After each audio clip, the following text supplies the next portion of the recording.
राधे राधे। हम पिछले बार मैं बताई थी अपने स्वभाव के बारे में। मेरा स्वभाव कैसा है, क्योंकि ये मेरी कहानी मेरी जुबानी है। तो मैं अपनी कहानी, अपना स्वभाव अपने ही विषय में बताऊंगी। तो आज मैंने अपने गीता जी में मैं स्वभाव बता चुकी हूँ। मैं कोई शास्त्रों को भी पढ़ती हूँ, तो एक धर्म या पुण्य समझ करके नहीं, जो पढ़ना ज़रूरी है। एक अध्याय पढ़ लेंगे तो इससे मुझे पुण्य मिलेगा, धर्म मिलेगा, मुझे बहुत इससे जीवन सुखमय हो जाएगा, इसका फल मिलेगा। ये सब कुछ नहीं रहता है मेरे मन में, सिर्फ़ समझने की बात रहती है।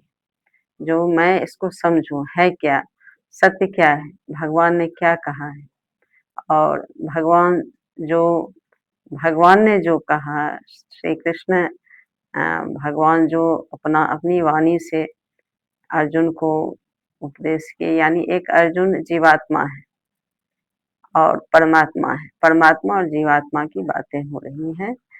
संशय, अज्ञानता हमारे अंदर जो है, जीव के अंदर जो ये है, उन्हीं के अंश हैं। इसीलिए आज 13वां अध्याय में मैंने 22वां श्लोक है। उसमें भगवान अपनी वाणी से कहते हैं, जो जीवात्मा ही परमात्मा वास्तव में है। तो वास्तव में अगर जीवात्मा ही परमात्मा है और वो साक्षी रूप से सब कुछ अनुभव कर रहे हैं, वही भोगता है, वही करता है, वही सब कुछ है, तो फिर ये जीवात्मा यानी चैतन्य, जो चेतना है, वही परमात्मा है। वो अच्युत है, जो च्युत नहीं होते, जो नष्ट नहीं होते। तो नष्ट तो ये शरीर होता है। जितने भी दृश्य हम देख रहे हैं यहाँ, वो तो नष्ट होता है। जो चेतना है वही हमारे अंदर, वही चेतना हमारे अंदर भी, वही परमात्मा। जितने भी चेतना, जितने भी जीव यहाँ पर हैं, सभी के अंदर में वही चैतन्य है। इसीलिए सिया राम में सब जग जान, और जित देखो तित श्याम में।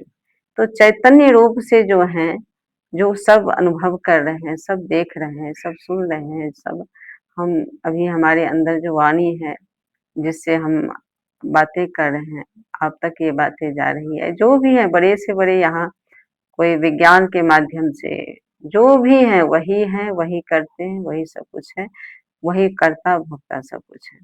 तो ये चैतन्य, वो मिटते नहीं। उनको बोले हैं, वो किसे कोई गला नहीं सकता, कोई उसे मिटा नहीं सकता, कोई उसे जला नहीं सकता। तो चैतन्य हमारे अंदर भी है। जो ये शरीर छोड़ के जाते हैं, वो चैतन्य ही थे। वो कैसे मिट जाएंगे? शरीर जो मिला था, और एक शादी विवाह में कहा जाता है, जो मेरी समझ में ये बात नहीं आती थी।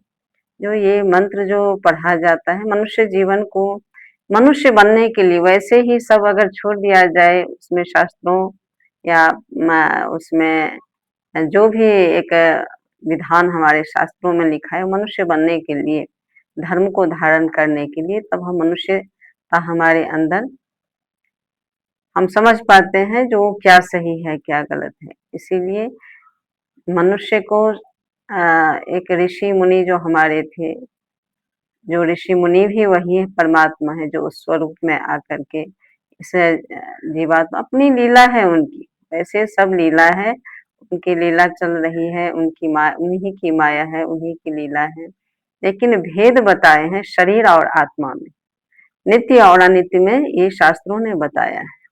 इसको मुझे समझना होगा, सभी को समझना होगा, और दुख से निवृत्ति तभी है। नहीं तो हम भी, इससे अच्छा तो पशुवत, जो पशु अपना आहार निद्रा मैथुन में अपना जो नियम अनुशासन है, उसके हिसाब से चल रहे हैं।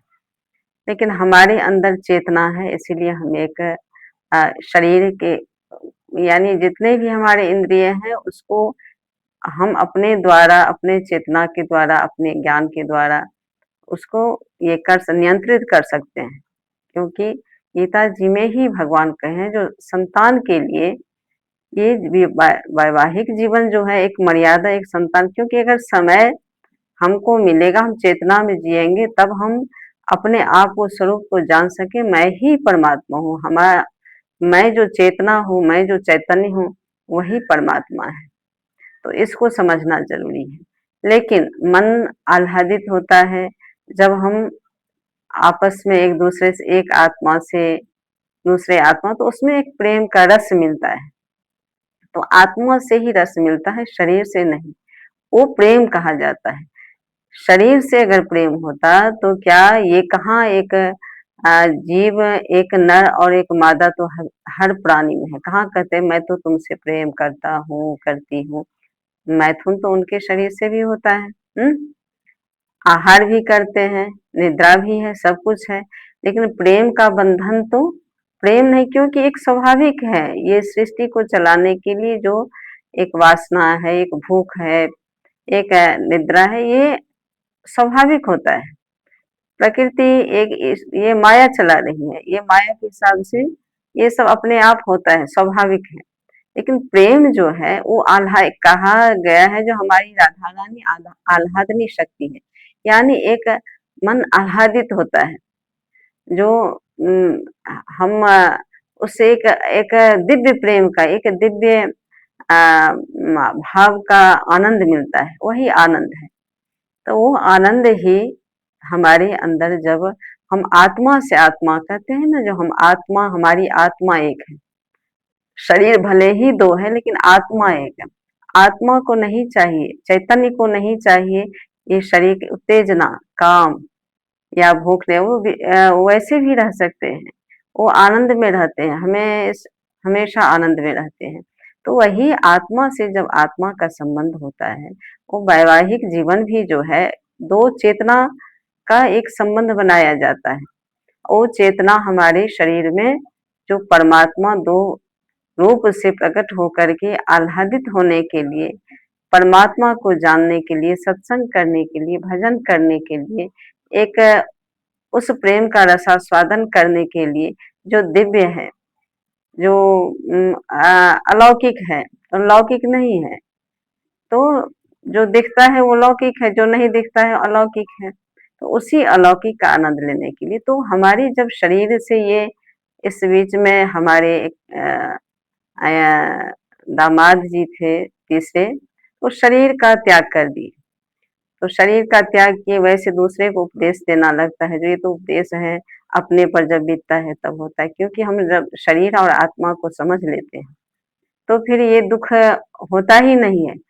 हमेशा लगता है वो तो है ही, वो कहाँ गए हैं। एक जैसे कि आप वस्त्र खरीद लिए, वस्त्र किसी कारण वश अचानक वो जल गया, जानबूझ के तो नहीं जलाते, जल गया तो क्या उसको रखेंगे, उसको छोड़ देते हैं। कहीं किसी कांटे में लग करके कुछ भी, कहीं भी किसी फट गया, बहुत इस तरह से फट गया कि अब वो नहीं, उसको त्याग कर देते हैं। कभी क्या होता है, कभी जैसे एसिड पड़ गया, कुछ हुआ तो धीरे धीरे गल जाता है, उसको भी हम त्याग कर देते हैं। तो क्या उसमें टाइम लगता है? कुछ देर के लिए, अरे चलिए अचानक कैसे फट गया, ठीक है, त्याग कर फिर नए वस्त्र पहन लेते हैं। तो हम वही, वो व्यक्ति चाहे तो बारंबार वो वस्त्र पहन सकते हैं, लेकिन जो काम नहीं है उसको त्याग कर देते हैं। कोई अचानक ही आकर के, अचानक हो जाए या अपनी ही गलती से हो जाए, लेकिन फटता है, जलता है, गलता है। यही शरीर भी है, ये कभी रोग से गलता है, कभी आग से जलता है। हम जीवित रहते हैं फिर भी जल जाता है, तो वो भी त्यागना ही पड़ता है शरीर को। आत्मा उसको त्याग के, चलिए चैतन्य जो है उसको त्याग के चले जाते। लेकिन चैतन्य तो है ही, चैतन्य तो नहीं है, ये हमारे पास ही, हमारे साथ ही है। परमात्मा द्वापर में आए थे, राम द्वापर त्रेता में आए थे, राम कृष्ण द्वापर में आए थे। सभी का अवतार थे। जो भी अवतार है, वराह अवतार है, नरसिंह अवतार है, जितने भी अवतार है भगवान का, सभी एक एक युग में आए हैं। लेकिन आज भी हम उनको पूजते हैं, कभी मूर्ति बनाकर, कभी फोटो में, कभी वैसे उनका उत्सव भी मनाते हैं। शरीर तो नहीं है, नरसिंह देव अभी नहीं है, फिर भी नरसिंह भगवान का हम मनाते। तो जब आत्मा और परमात्मा एक ही है, तो हम आत्मा का उत्सव क्यों नहीं मनाएंगे? वही तो परमात्मा है। तो उनका हम जैसे हम विवाह मनाते हैं, भगवान का विवाह भी, जबकि हमारी किशोरी जी भी नहीं है, तो विवाह उत्सव, जानकी उत्सव, विवाह उत्सव, राम विवाह उत्सव, उनका जन्मोत्सव, सब जन्मोत्सव मनाते हैं। तो लेकिन हमारे दुख का कारण क्या है? जो नहीं करना चाहिए उसको हम करते हैं। नहीं, पितृपक्ष में मृत्यु का शोक मनाने के लिए उनका जर्जर शरीर को या बाल लीला का हम याद नहीं करेंगे, उसको नहीं मनाएंगे। विवाह जो आनंद का उत्सव है, क्यों नहीं? मानव ही वही जीवात्मा तो परमात्मा है। कम से कम हमारा जहाँ संबंध है, जो हम जानते हैं, राम संपूर्ण सृष्टि के लिए आए, उनको संपूर्ण सृष्टि जानते हैं। कृष्ण संपूर्ण सृष्टि के लिए आए, तो उनको जानते हैं। जो उनको अपना समझते हैं, जो उनसे जिनका संबंध है, सभी मिलके मनाते हैं। जितने भी मनुष्य और जीव तो नहीं मनाता है, क्योंकि वो चेतना है, चैतन्य रूप में, उसमें ना वो बोल सकते, ना वो गा सकते, ना वो नाच सकते, तो इसीलिए उस योनि में हम नहीं ये कर सकते। मानव जीवन में ही मुझे पता चला, गीता जी के द्वारा, शास्त्रों के द्वारा, जो ये हम आत्मा ही परमात्मा हैं। तो फिर इस शरीर को जाने से ये इतना, हम इतना इतनी अज्ञानता में डूब जाते हैं। यही तो समझाए हैं गीता जी में कृष्ण, लेकिन उसको हम वास्तविक में जीना क्यों नहीं चाहते? हम उसको क्यों नहीं सत्य मनसा वचना कर्मा में क्यों नहीं लाते?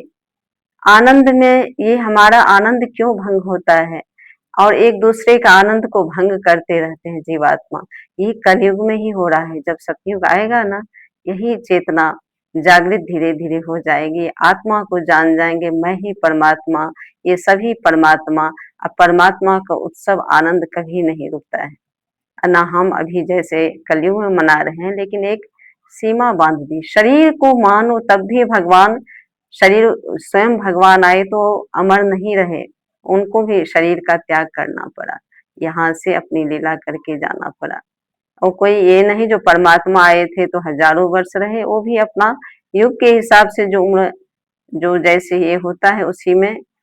और काम जब पूरा हो गया, निश्चित रूप से वहां तब चले गए। चैतन्य महाप्रभु आए थे तो बहुत दीर्घायु नहीं रहे। वो भी अपनी लीला जब उनका ये, तो अद्वैताचार्य से बोलते हैं, वही बोलते हैं अद्वैत, क्या ये आपकी लीला तो हो गई। यानी लीला, उनका कर्म जब जब जिस हिसाब से जो करने, वही कर्म पूरा करके जाते हैं सभी। तो जिसका जब कर्म जितना, जब जिस समय पूरा हो जाता है, उस समय निकल जाते हैं। तो बहुत दिन यहाँ शरीर धारण करके रहना, दीर्घायु रहना और जीते रहे, मृत्यु के का इंतजार करते रहे, जर्जर शरीर हो जाए, और फिर भी उसके लिए तो आदमी कहता है जो चलो इनका जाना ही अच्छा है। हाँ, जो कर्म करने के लिए आए थे वो हो गया। भगवान वो जानते हैं जो क्या, हम इस रूप में, इस मानना भी ये नहीं चैतन्य महाप्रभु आए तो वही सिर्फ परमात्मा है। परमात्मा सबके अंदर है और सब अपने अपने, इसीलिए उनका ये जो कहा गया है, जो कृष्णा अवतार हो, वो तो संपूर्ण अवतार है। चैतन्य अवतार प्रेमा अवतार है। तो प्रेमा अवतार प्रेम का और नाम का कलयुग में क्या उनकी महिमा बताने के लिए आए थे। बस उनका उद्देश्य पूरा हो गया और चले गए। और ये जीवात्मा भी अगर वास्तविक में परमात्मा ही है, 22वां अध्याय, 22वां श्लोक में आप इसका 13वां अध्याय 22वां श्लोक जो है उसमें आप पढ़ेंगे तो वास्तव में जीवा परम आत्मा ही परमात्मा है। तो जब वो भी, जितने रूप आप देख रहे हैं इस धरती पर, सब रूप में परमात्मा ही लीला कर रहे हैं। तो उनकी जो लीला है, जितना है, जो करने के लिए आए वो करके चले गए। हम शरीर और आत्मा के भेद को समझे, और यही कह के आज मैं अपने इस वाणी को विराम देती हूँ। राधे राधे सबको।